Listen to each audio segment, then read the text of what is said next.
James slowly sat up from his bed as dusk began to fall. The sun, a mere glimmer cast weak rays through the distant trees outside his window.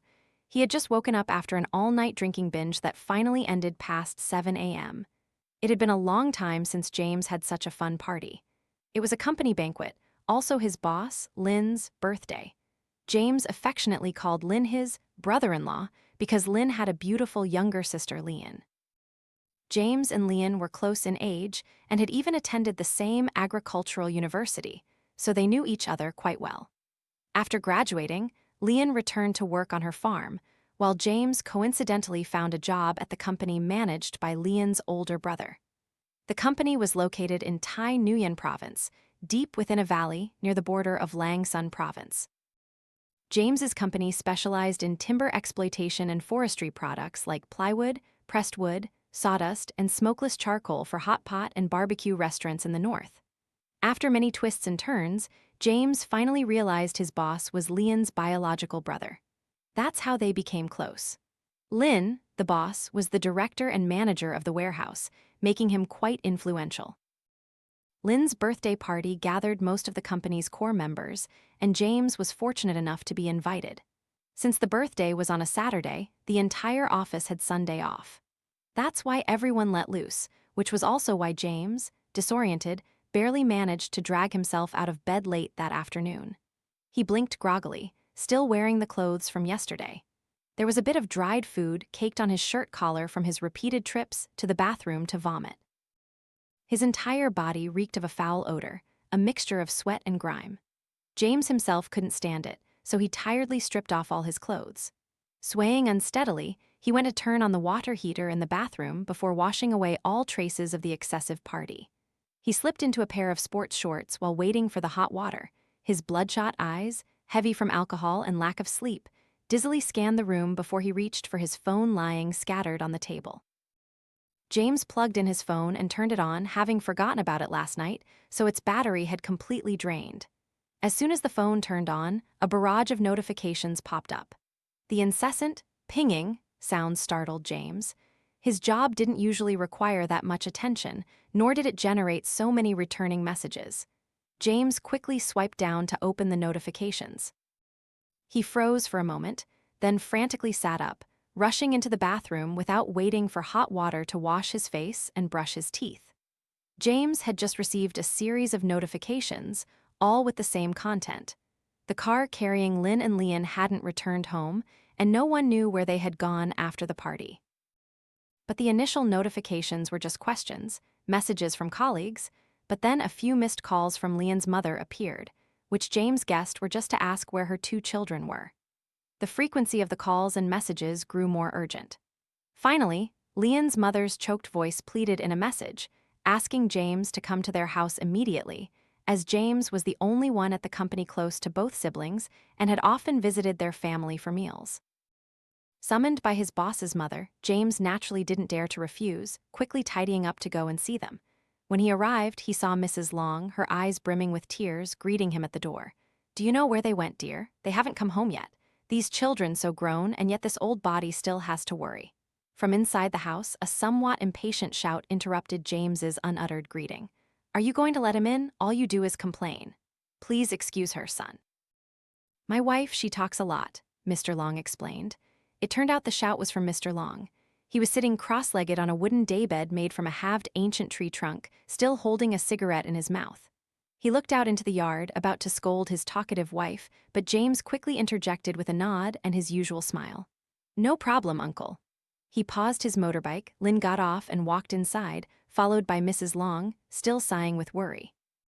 Clearly, her husband was also anxious, but chose not to show it, seeing that his wife was already overly distraught. James sat down on the wooden daybed opposite Mr. Long, quietly thanking him. With both hands, he took the cup of tea Mr. Long had just poured and brought it to his lips. The tea was incredibly strong, making him smack his lips for a moment before speaking. "So, Uncle, did Lin and Lien go to anyone's house last night?" Before Mr. Long could answer, his wife cut in.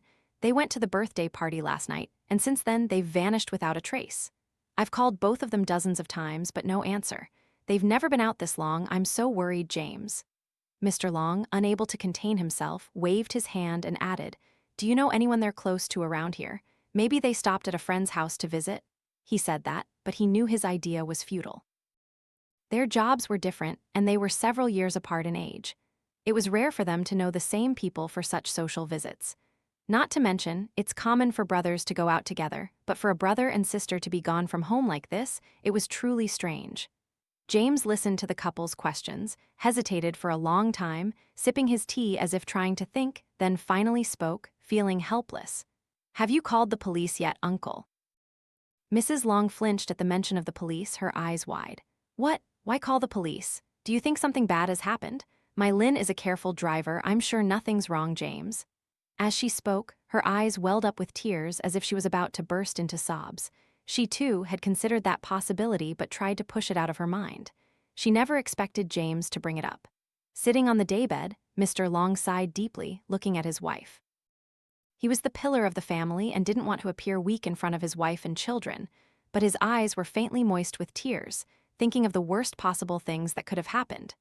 James realized he had spoken out of turn, so he dared not add another word, just sat silently, staring at the teacup on the luxurious wooden tray. Mrs. Long, for some reason, turned on the TV, switched to the local channel, and glued her eyes to the screen without saying a word. Mr. Long once again shook his head sadly. He pulled out a pack of Craven cigarettes from his chest pocket, offered James one, and spoke softly, trying not to let his wife hear. "She's getting old, she just keeps watching this channel to see if anything's happened, if there's been any accident. She wants everything to be normal, but at this rate, she'll worry herself sick, won't she, son?" James, having no family of his own and never experiencing such circumstances, dared not say anything. He just quietly finished his cigarette and was about to ask to leave, but Mr. Long stopped him, insisting he eat dinner because it was already dark. The family couldn't starve while waiting. The simple dinner, cooked by a helper in Mr. and Mrs. Long's family, was hardly touched because no one was in the mood to eat. They just poked at their food a few times and then stopped. The only sounds were the occasional clinking of chopsticks and bowls. Mr. Long had quit drinking a long time ago, but he felt so stressed that he pulled out a bottle of foreign liquor and started drinking.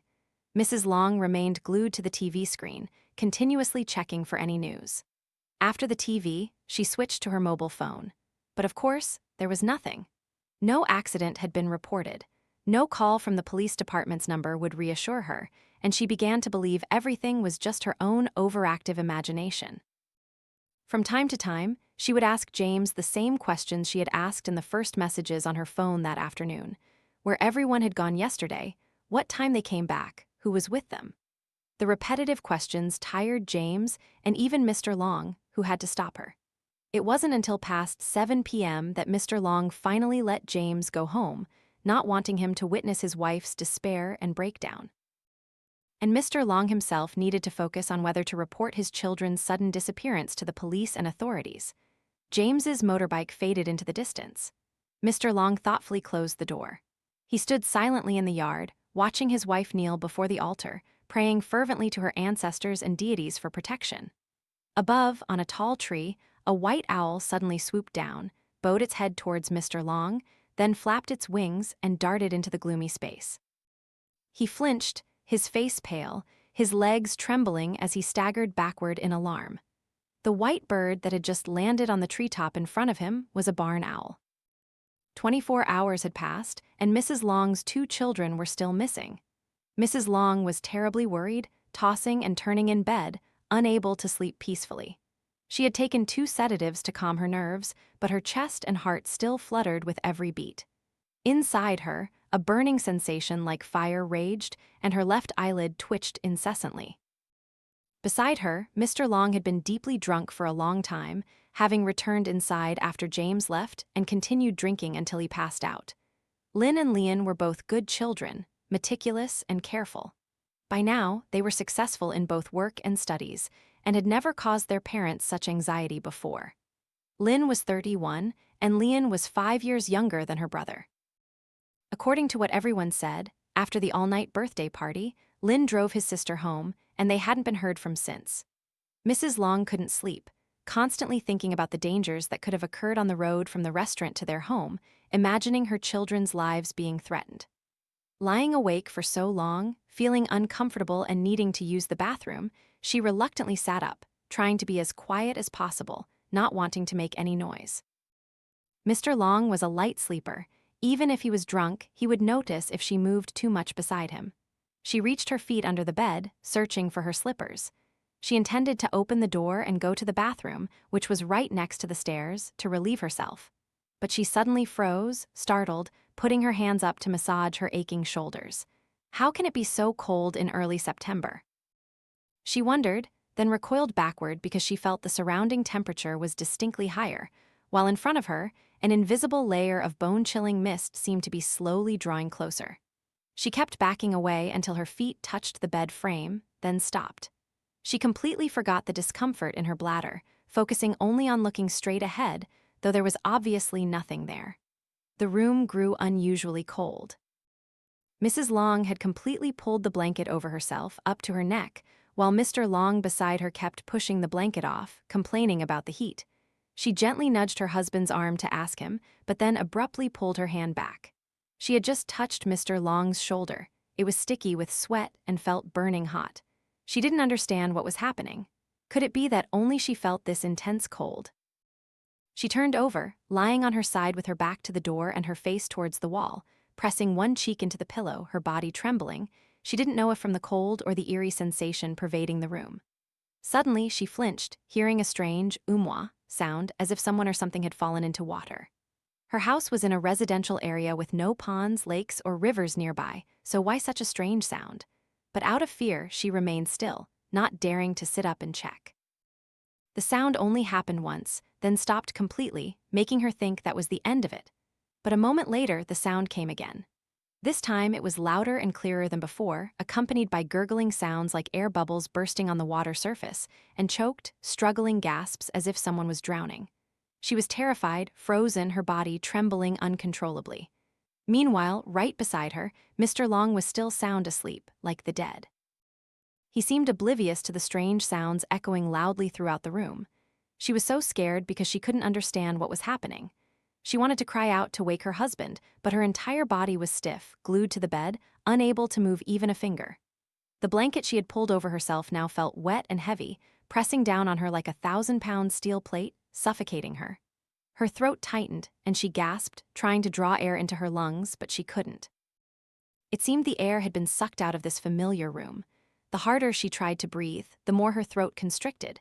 She was lying on her side, so the upper part of the blanket pressed down, pinning her arm to her side, making it numb. The strange sounds grew louder and louder, but only then did she realize they weren't coming from outside the room, but reverberating from underneath the bed asterisk. Her eyes widened, staring, her pupils darting towards the pillow. The fluffy pillow, seemingly normal, ripped open, and from beneath it 2 white, soaking wet arms shot out, reaching straight for her face. Mrs. Long shrieked in terror, frantically scrambling up and cowering in a corner of the bed. Just a moment ago, she had felt paralyzed, unable to move at all.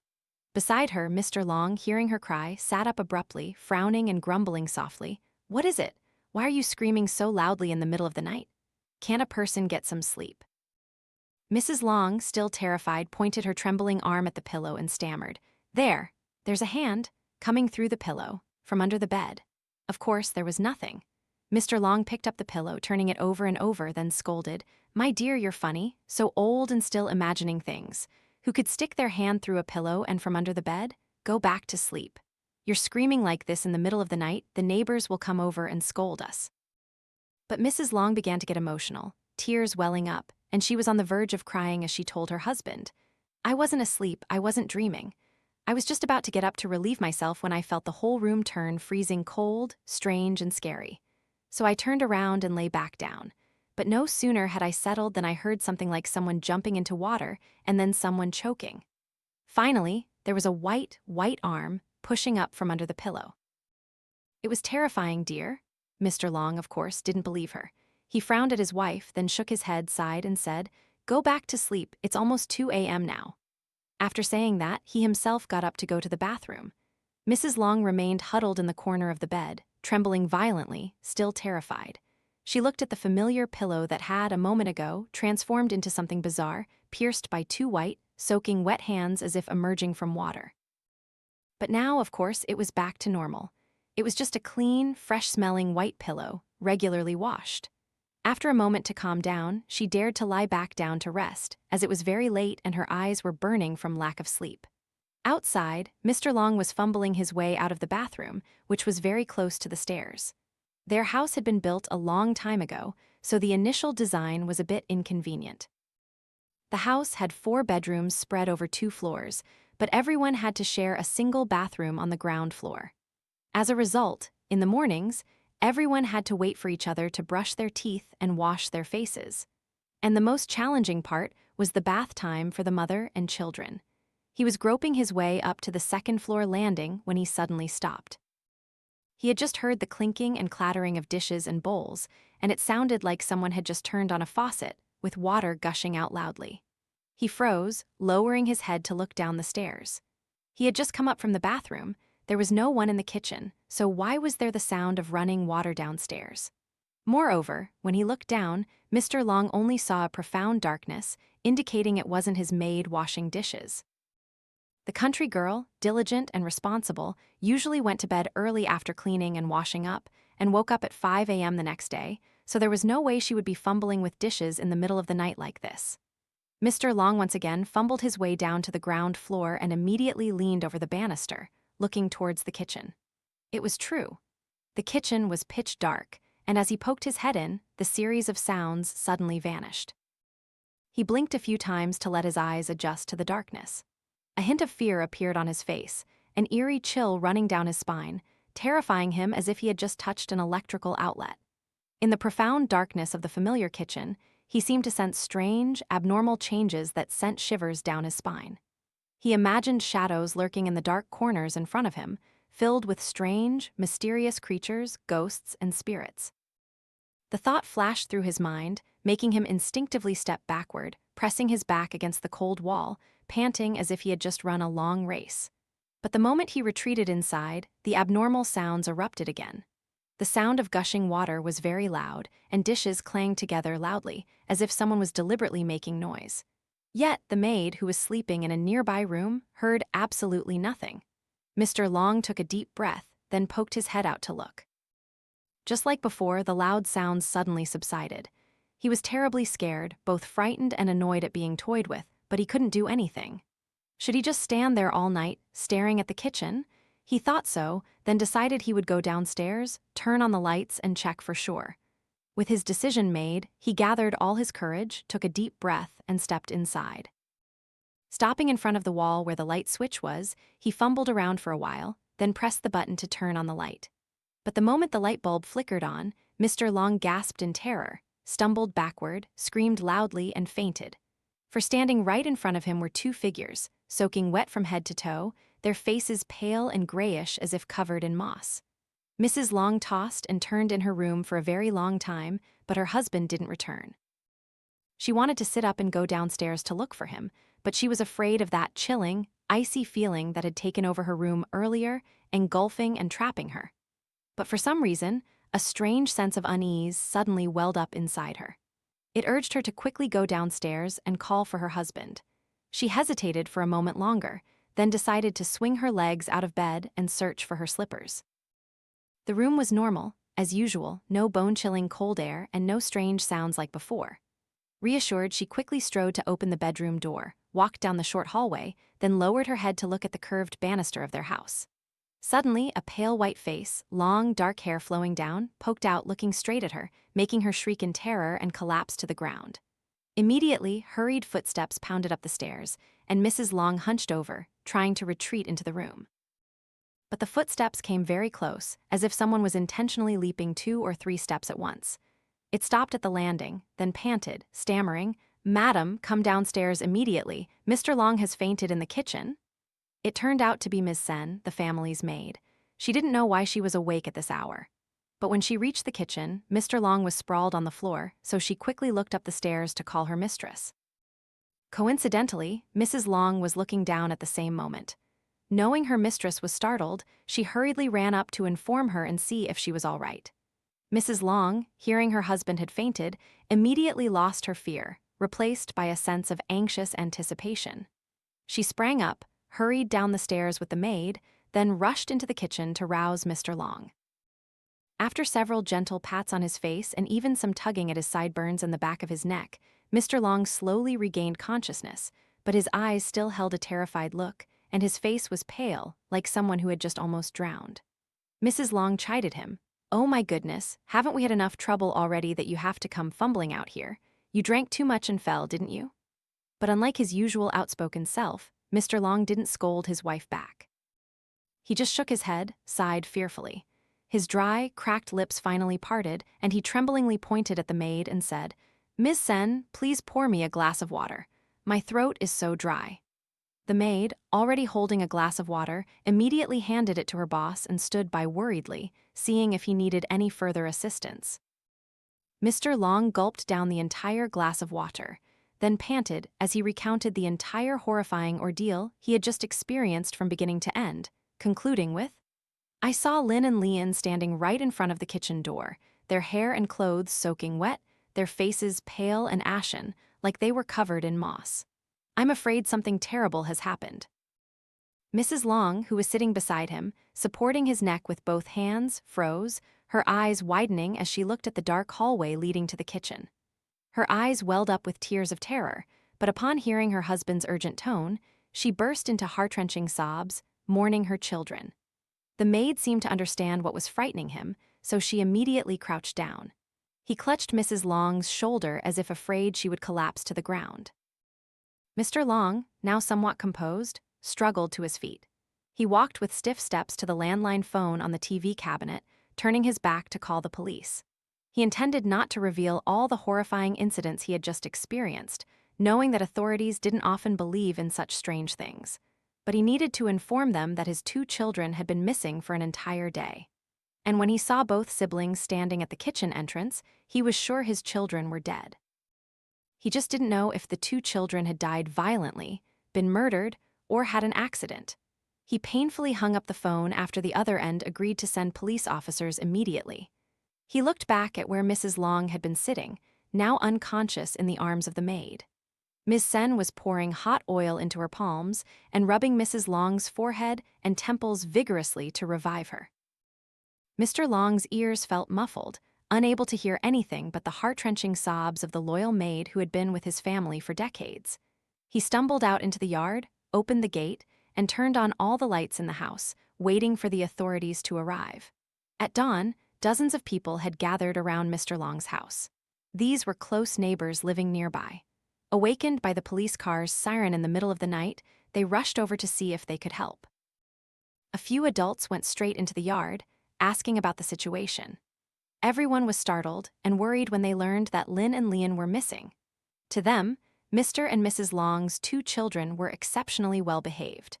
Not only were they exemplary in their studies and careers, but Lin also hired most of the young people to work in his company, and Lien provided jobs for many in the neighborhood after opening a mushroom farm.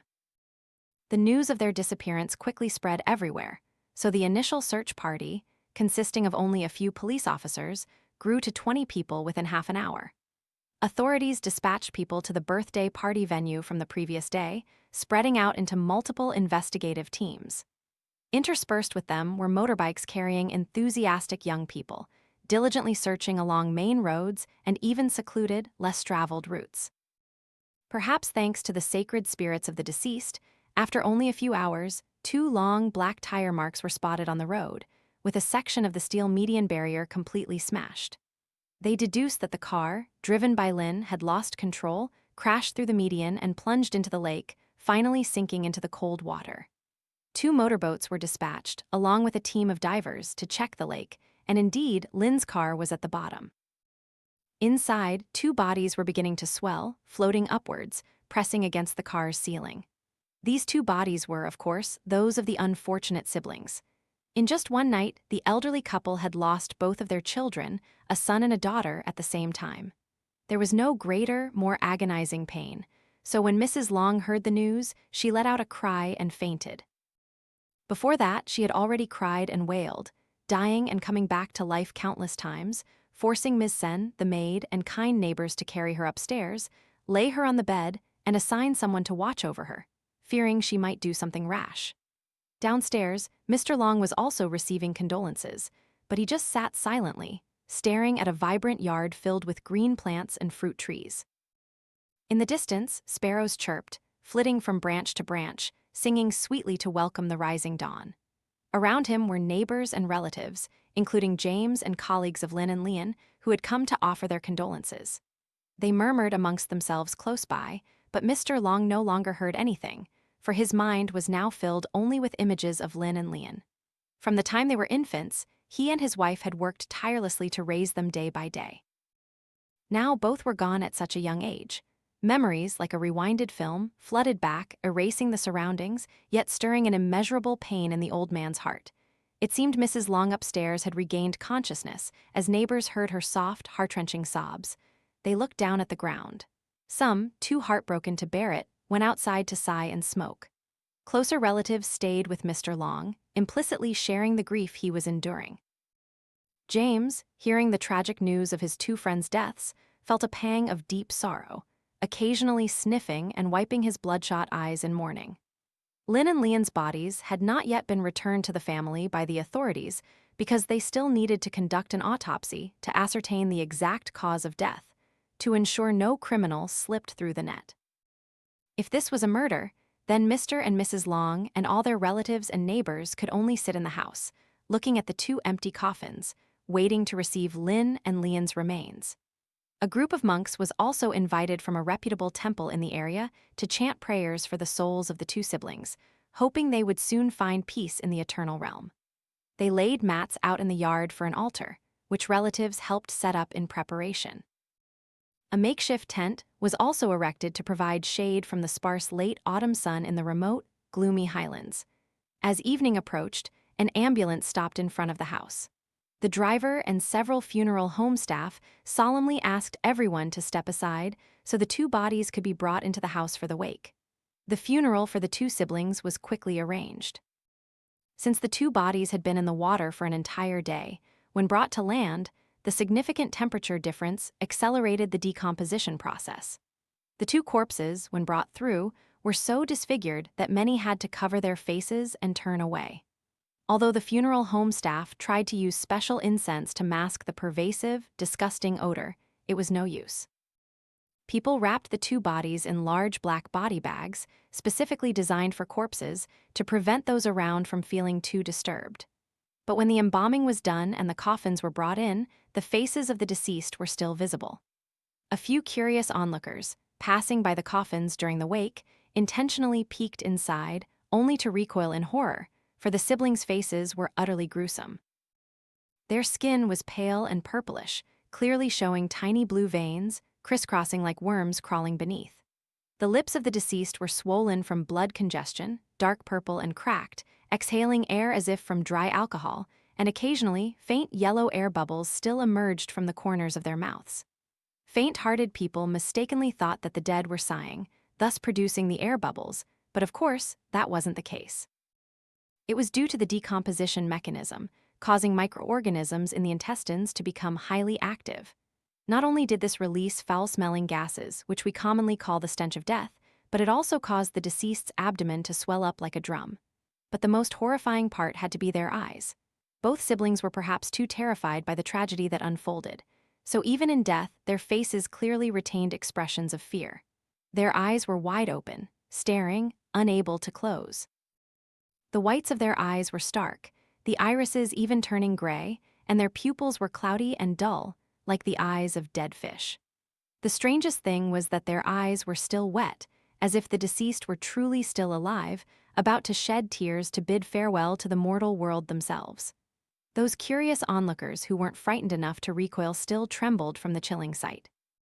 That's why Mr. Long returned to the house to instruct someone to put the coffin lids on, covering the faces of the deceased with a square cloth so no one else would morbidly stare at the two corpses. In the middle of the house, the two coffins lay silently side by side. Mrs. Long wept uncontrollably, as if she had cried until all her tears were dry.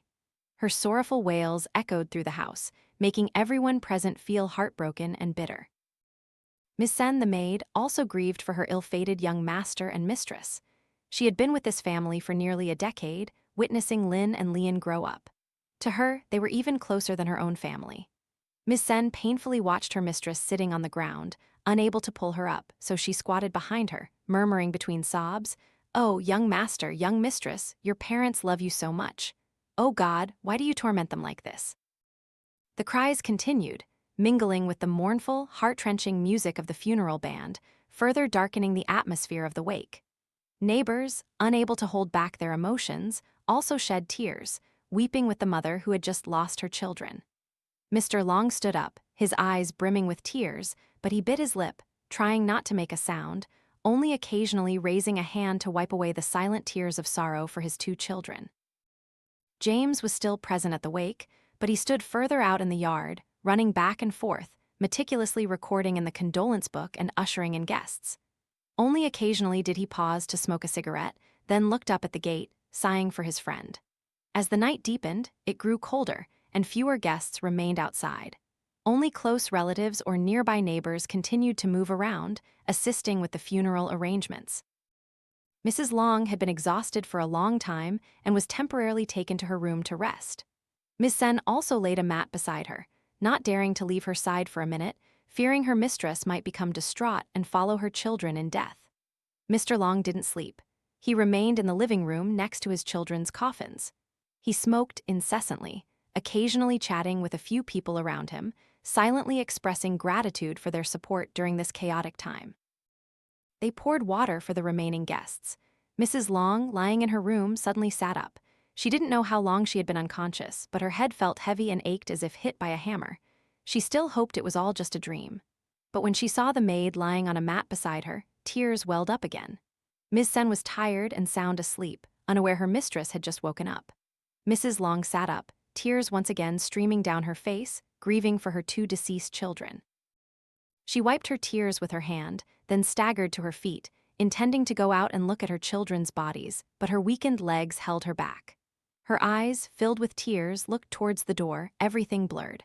All she saw was a misty veil covering everything. She thought it was a family guest or a neighbor helping out, who had used the bathroom and wasn't paying attention. She lowered her face in sorrow and was about to stand up again, but suddenly froze.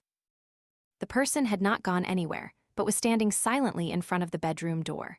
In the dim, reddish light of the candles lit from the living room, she recognized a woman with long, flowing black hair falling over her shoulders. The woman kept her head bowed, looking down at her feet, but said nothing. Mrs. Long's eyes were still tearful, so she had to raise her hand to wipe them. As she lowered her hand, she looked up and froze in shock. For that young woman was Lien. Her daughter's figure, how could she possibly mistake it? Lien stood at the bedroom door, leaning against the wall, her demeanor sorrowful and gloomy. She slowly raised her head to look at her mother, her eyes filled with pain and pity, as if she herself was bidding farewell to a departed soul. Mrs. Long looked at her daughter, her heart tearing, and was about to call out, but her throat felt constricted, something blocking it, stiff and unable to utter a sound. A few seconds later, another person approached, standing close beside Lien. That person was none other than Lin. The two siblings stood silently at the bedroom door, both their faces equally ashen, looking at their mother with profound sorrow. Mrs. Long couldn't speak but burst into tears, grieving for her children. Warm tears streamed down her cheeks. In just one day, Mrs. Long seemed to have aged a decade. Her hair was streaked with more silver, and her skin was darkened and withered, like someone recovering from a chronic illness.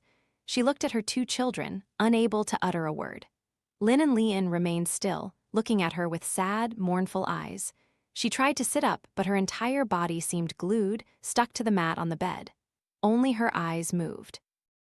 She saw Lin and Lien pause, then slowly turn their heads to one side, and then, just like that, they retreated step by step, disappeared behind the bedroom door, and vanished. At that moment, a figure flashed past, and seeing Mrs. Long sitting silently on the bed, that person suddenly stopped as if startled. James looked at her, startled, then spoke. "Oh, I thought you were sleeping, Auntie. Excuse me, I have some business in the kitchen."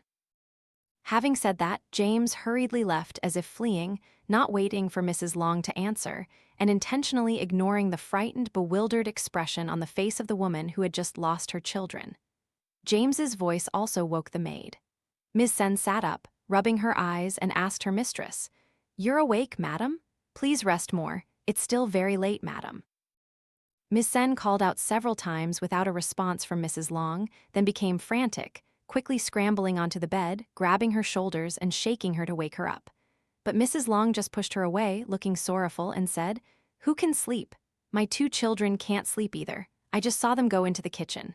Help me up, let's go after them." The maid listened, her entire body rigid. In her heart, she thought her mistress, overwhelmed by grief and longing for her children, was hallucinating. But Mrs. Long's expression, her voice so clear it was chilling, terrified the maid, making her feel as if her heart was about to stop. She cautiously poked her head out, looking towards the kitchen, even though it was blocked by a wall, and her body trembled. Mrs. Long's words made her imagine the dead appearing, like ghosts in horror movies. She sat silently for a moment, then put her arms around her mistress's shoulders, fearfully saying, "No, no, madam, you must be mistaken. Young master and young mistress wouldn't want to upset you like this." The last words she spoke were choked with bitter tears. Ms. Sen was an outsider, but faced with the death of 2 people she had been close to for a decade, she felt profound, gut-wrenching pain. But she couldn't bear to see her mistress like this.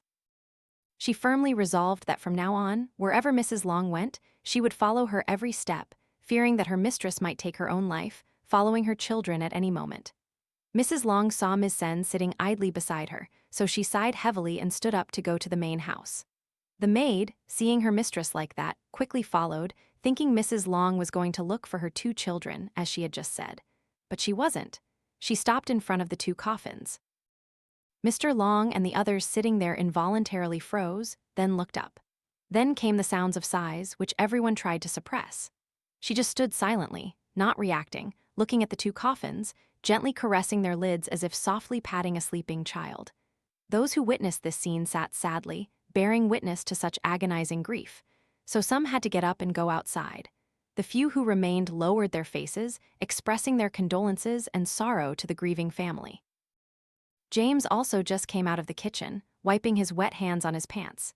He froze at the scene before him, then quietly sat down beside Mr. Long. The 2 of them didn't exchange a word, just sadly watched Mrs. Long pull out 3 incense sticks from her bag to light for the souls of her 2 children, hoping they would find peace soon. The 3 incense sticks were put into the oil lamp on the altar and briefly caught fire, but when pulled out, they immediately extinguished, with no smoke. Mrs. Long patiently tried again, but the result was the same. A few neighbors thought she was too distraught with grief to light the incense, so they intended to approach and help. But Mrs. Long this time fully opened the glass lamp cover, turned up the lamp wick a little, then pressed the tip of the incense stick into the flame. But the flame of the oil lamp, which had flared up, suddenly extinguished. Mrs. Long gasped in horror, her eyes wide. The neighbors standing nearby also flinched, their mouths agape. They didn't understand why, but suddenly from outside the door, a chilling gust of wind swept straight in, extinguishing all the candles in the house. The fluorescent light on the wall also flickered repeatedly, then gave a pop and went out completely. The entire house plunged into profound darkness, with dozens of people standing awkwardly around the living room. In the middle were the 2 coffins containing the recently deceased. They looked at each other in terror, the darkness making them unable to see anything. Some even fumbled to grab the shoulder of the person next to them for comfort. Mr. Long sat there stiffly, unsure how to react. James, also panicked like everyone else, moved closer to Mr. Long as if seeking refuge. Miss Sen quickly ran around the house, flipping light switches, but the entire ground floor had lost power, so the lights remained off. Everyone was terrified and anxious when suddenly the oil lamp, which Mrs. Long had opened to light the incense, spontaneously flared up, illuminating the picture of Lin and Lien. Their eyes, now appearing cold and emotionless in the light, made anyone who inadvertently saw them terrified to death. The light emitted was an eerie green, not the usual warm yellow or red. Seeing the grotesque green color, like ghostly flames in a graveyard, further plunged the scene into a creepy, gloomy atmosphere. At this point, everyone present at the wake was terrified, as if they had just stepped into a desolate, ruined place. A forgotten graveyard, an ownerless castle, where all around them was the stench of death. As soon as that oil lamp flared up, one after another, the candles in the house flickered to life. The chilling green light, the red and yellow of the banners, combined with the white funeral cloths flying in the wind, made people imagine restless souls wandering in a terrifying underworld. Some quickly backed away and ran out, but others, whether due to a strong spirit or extreme fear, just stood rooted to the spot, unable to move. Mrs. Long still held the 3 incense sticks, looking at the horrifying scene in terror. Around her, people cried out in muffled gasps, and green and white shadows flickered, like ghosts and demons everywhere. But she only noticed one thing. The 2 coffins containing the bodies of her 2 children were trembling violently, making a creaking sound as if the 2 inside were still alive, struggling desperately, scratching their small, sharp nails on the coffin lids to get out. Mrs. Long froze for a moment, then threw down all 3 incense sticks, turned around, hugged one of the coffins, and wailed, "Lin, Lien, are you alive? Oh God, my children, they're alive." Her cries, combined with the thick darkness and the horrifying scene, sent shivers down everyone's spines. The space was utterly silent, not a rustle of wind, not a chirping insect, only Mrs. Long's wails and screams echoing, causing people to tremble. Some, unable to bear it, huddled under their blankets, clasping their hands and praying frantically, believing that the ghosts of Lin and Lien had appeared. But others, whose eyes had adjusted to the darkness and the flickering green light, still stood frozen in terror, looking at Mrs. Long. For clearly, the 2 coffins did not move at all, and no strange sounds came from them. They thought Mrs. Long was hallucinating due to overwhelming grief for her children, so after a moment of hesitation, a few people stepped forward to offer comforting words, intending to pull her away. But she stubbornly held onto the coffin, as if wanting to hold her deceased child back in the mortal world. Just then, from above, a fluttering sound like the flapping of a giant owl's wings startled everyone. They all looked up, and when they saw the sky, everyone froze. On a tall branch in front of the house, a pale white barn owl spread its wings and let out terrifying, piercing screeches. Immediately, all the lights in the house came on. Even the fluorescent light on the ceiling, which people thought was broken, illuminated, blinding many who turned away or looked down at the ground. When they looked up again, the barn owl had vanished, and the candles and oil lamps had returned to normal. Mrs. Long looked bewilderedly at the neighbors, who were huddled together in fear. She tried to convince them that her children were still alive, but that was utterly illogical, and no one believed it. Instead, people were terrified, thinking that earlier, the ghosts of Lin and Lien must have returned, causing a series of unusual and inexplicable incidents. And the barn owl was the presence of a spirit, informing the living that the souls of the deceased had died violently or suddenly, and thus could not rest in peace. People in this region believed that the barn owl was a harbinger of death, appearing in a house when someone was about to die. They came to inform the living of the existence of an invisible force that few could see. This thought flashed through the crowd, striking fear into them. They huddled together, some clinging tightly to the shoulders of others for comfort. Ms. Sen saw her mistress still sitting there, hugging the coffin, and worriedly approached, supporting her by the waist and helping her stand up. Other women also suppressed their tears and helped Mrs. Long back to her room near the kitchen to rest. Outside, Mr. Long had just stood up to light incense and pray fervently for the souls of his 2 children to rest in peace, and others began to disperse, leaving this eerie, gloomy scene. James also didn't want to stay there long. He had blended into the crowd and rode his motorbike home. Later, when Mr. Long lit incense at the altar for his 2 ill-fated children, he himself didn't believe his children were still alive. But like everyone else, he had a firm, unshakable premonition about the existence of the underworld, about the restless souls of his 2 unfortunate children still lingering in the mortal world, specifically present right in this house, as if regretting their short time on earth. This thought brought tears to his eyes as he grieved for his children and lamented the scene of parents burying their young. The incense he lit released a gentle, fragrant smoke, but it couldn't dispel the profound sorrow and longing of a father for his 2 unfortunate children. The police concluded that Lin, being drunk, lost control of his speed and drove himself and the car into the water. The events that followed happened quite quickly, so it was possible that neither of them suffered any pain. He knew they said that only to comfort him and his wife, but truly, death was death, no matter how it happened. The family was left with only the elderly couple. Who would they rely on in the future? He thought this but quickly dismissed it. He took a deep breath, composed himself, not wanting to appear too weak during this chaotic funeral. He sadly looked at the 2 portraits of his children, clasping his hands, praying for the souls of the deceased to rest in peace. Outside, the sun seemed to be rising, but the first rays of light were casting long shadows to the east. Birds chirped sweetly, and in the distance, someone's rooster crowed loudly. He lowered his face, looking at the two coffins lying side by side in the cold house. In just a few more hours, he would have to forever part with his two devoted children. The burial ceremony proceeded as initially planned. The two bodies were swollen and exuded a foul odor due to decomposition, so all rituals had to be performed quickly. Mrs. Long sobbed uncontrollably beside the two deep, dark graves, as if wanting to hold back her two ill-fated, short-lived children from the mortal world. Mr. Long clenched his teeth, yet tears silently streamed down his cheeks. But the neighbors held Mrs. Long tightly, not allowing her to throw herself into the grave, wanting to die with her children. Their hearts had never witnessed parents burying their children, so they were profoundly shocked and hurt. Yet, the events of last night made everyone shiver when they recalled them.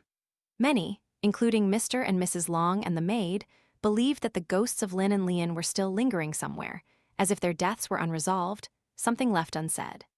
The burial ceremony concluded just as a fierce storm erupted, thunder and lightning roaring wildly as if in rage.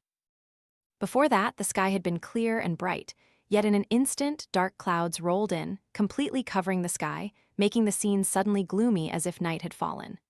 Everyone hurried home, some helping to carry Mrs. Long ahead.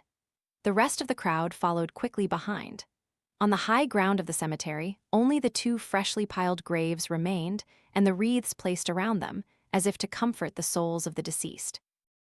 No one knew that amidst the storm and the pouring rain, the 3 incense sticks that had been lit in the grave suddenly flared up, burning with an eerie, monstrous green flame. The fire shot high, consuming the wreaths and engulfing both burial mounds in a sea of flames. The rain grew heavier and heavier, but the fire seemed to be fueled, burning even more fiercely. It wasn't until the wreaths were completely consumed that the fire gradually dwindled and finally went out. After the funeral of their 2 ill-fated children, Mr. and Mrs. Long returned home to a thick, enveloping silence. A desolate atmosphere of mourning hung over the house, recently visited by death, mixed with the stench of death. Mrs. Long virtually stopped eating and drinking for days, while her husband silently drank alcohol and smoked his water pipe, rarely touching his chopsticks. Miss Sen was always by her mistress's side, offering gentle advice, hoping both the elderly couple would quickly regain their spirits. Because if they continued like this, the souls of Lin and Lien in the afterlife would never find peace. It took almost a week for the couple to return to a semblance of normal daily life, even though the pain of losing their children continued to torment them daily. Neighbors occasionally visited. They would stand at the gate and call inside. Few dared to walk straight into the yard. If so, Mrs. Long or Miss Sen would have to open the door. Previously, people in the neighborhood would freely enter the house for a drink, but after the chilling incidents at Lin and Lien's funeral, they seemed afraid.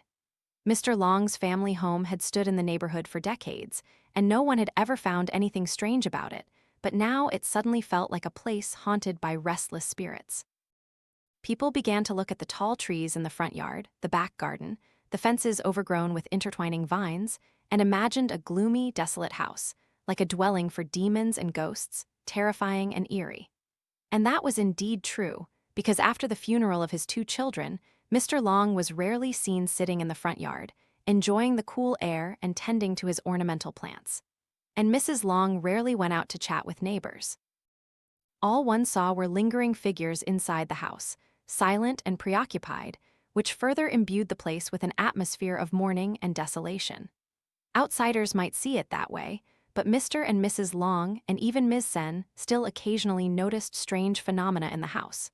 They only vaguely sensed it. No one actually saw the ghosts of Lin and Lien return again. Until one day, after finishing dinner, Mr. Long took a stroll in the yard to aid digestion, sat down on the steps and lit his water pipe. It had been a long time since he had used this pipe.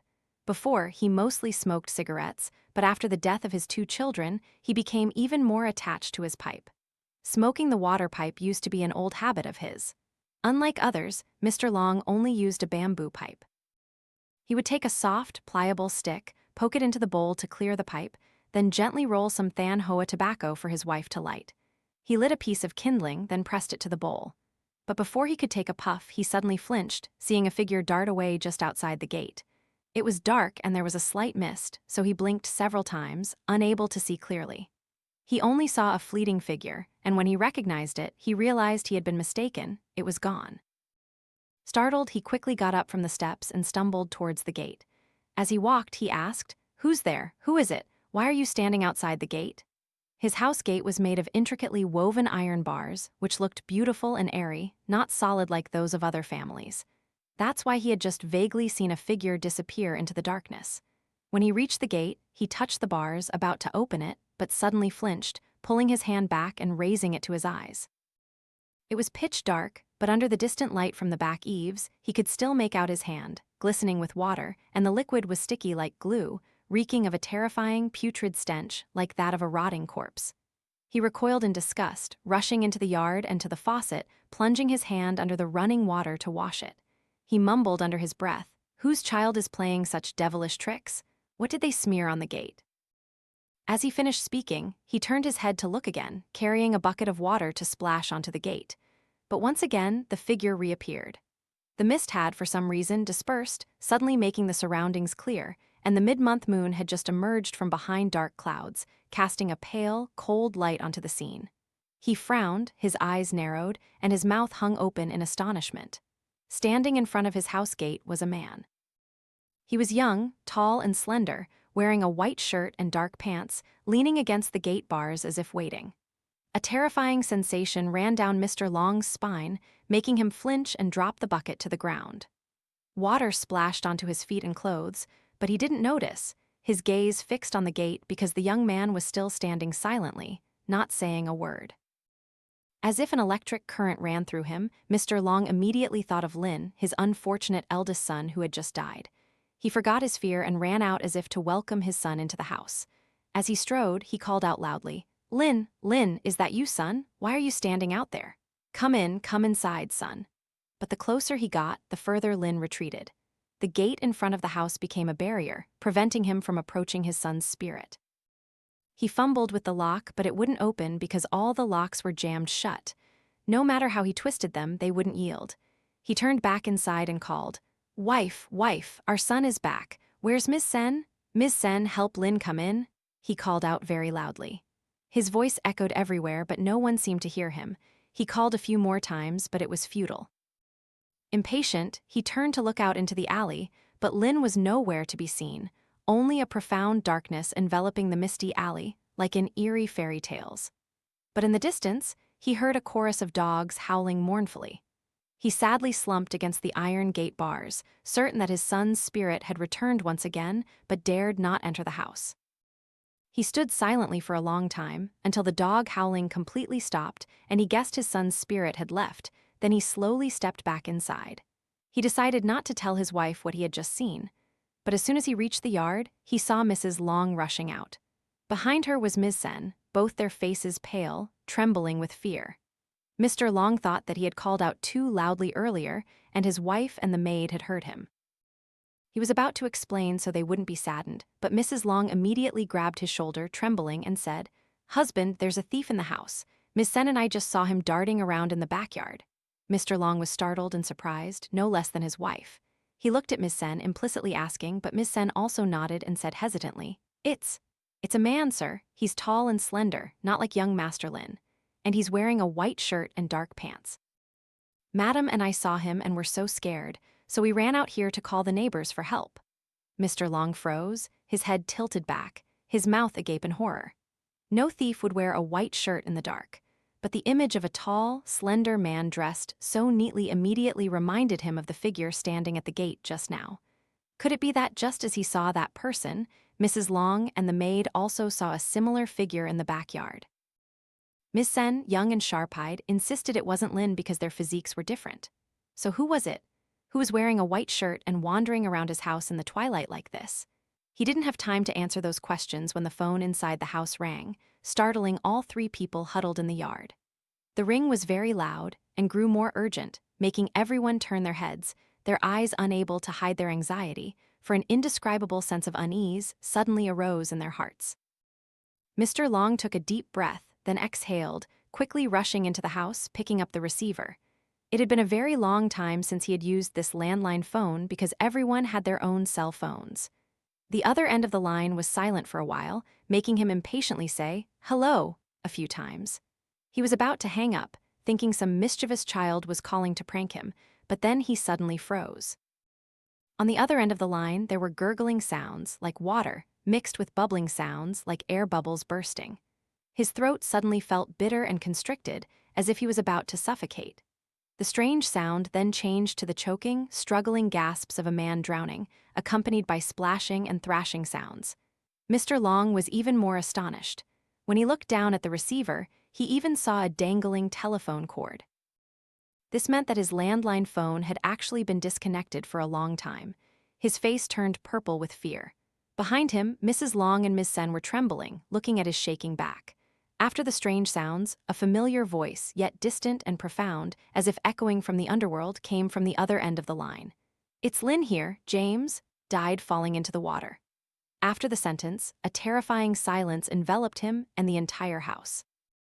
That voice was Lin's. Even if his son hadn't introduced himself, he couldn't have mistaken it. But why would Lin return through the phone to deliver such a bizarre message? James was dead. But what did James have to do with his children, besides the three of them being friends? He asked himself, then let the receiver fall to the ground with a thud. Mrs. Long stumbled to her husband, asking, but he just waved his hand, like a person utterly exhausted. His mind was now trying to connect the dots between his two children and James. He was horrified at the thought that Lin and Lien's deaths might actually be connected to James. He could be the reason his two children died. Standing beside her husband, Mrs. Long didn't understand what was happening, but she remained silent, not daring to ask because his face was too tense. Indeed, James had been in a relationship with Lien for a long time. He was initially just an old friend, but gradually, knowing both siblings, he began to develop a romantic relationship with Lin's younger sister. As an older brother, Lin was initially very supportive of his sister's relationship with his subordinate colleague. But gradually, Lin realized James's personality had many suspicious points. He was too free-spirited and at work had shown himself to be a womanizer, flirting from one person to another. So Lin wanted to prevent his sister from getting deeply involved in this wrong relationship. There was a time when Lin directly told both of them that he disagreed with James loving Lien. But that was only external. In the office, Lin still tried to act normal and help James in many ways to show that he was impartial in work matters. However, ever since Lin opposed him, James had secretly harbored a desire to eliminate his boss from this relationship with Lien and her wealthy family. Lien also had her own farm, generating significant income. How could James let Lien slip away? Such an opportunity arose when James discovered Lin was dead drunk on his birthday. When Lin sped off in his car, James himself jumped into another car and drove to a section of the road. Suddenly, James veered left and swerved unexpectedly, startling Lin, who didn't react in time. Already at high speed, Lin lost control, and his car crashed into the median barrier, then plunged into the lake. At that time, James had no idea that Lien was also in the car, so he returned home and slept like a log. It wasn't until he received countless calls that he began to worry. During the chaotic funeral, no one noticed James's frantic, terrified expressions, because at that time, everyone was only focused on the strange and bizarre phenomena at the wake. James's body was found floating on the water's surface at the exact spot where the rescue team had pulled Lin's car ashore days earlier. Mr. and Mrs. Long were also present at James's funeral, but no one said a word. They were preoccupied with the strange peace that had returned to their family. Since James's death, no one heard the sound of running water anymore, nor did the barn owl perch on the tree branch and howl.